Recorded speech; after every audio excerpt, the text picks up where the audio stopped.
महिलांना 1 वर्ष प्रसूती रजा घेता येणार असल्याची घोषणा उपमुख्यमंत्री सुनेत्रा पवार यांनी विधान परिषदेत केली आहे। महिलांच्या सक्षमीकरणासाठी हा निर्णय घेण्यात आलाय। शासकीय कर्मचाऱ्यांसाठी हा नवा नियम लागू करण्यात आलाय।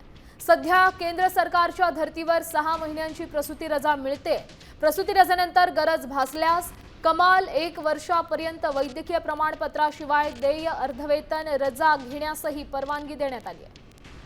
मोठी बातमी आहे महिलांसाठी, आता 1 वर्षाची प्रसूती रजा घेणं शक्य होणार आहे। उपमुख्यमंत्री सुनेत्रा पवार यांनी घोषणा केलेली आहे।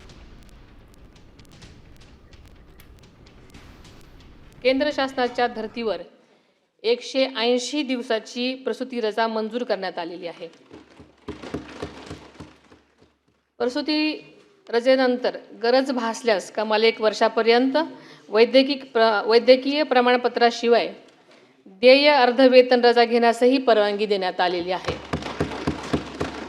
मातृत्वाचा सन्मान राखत महिलांना कुटुंब व सेवेत समतोल साधता यावा हा या निर्णयामागचा मुख्य उद्देश आहे।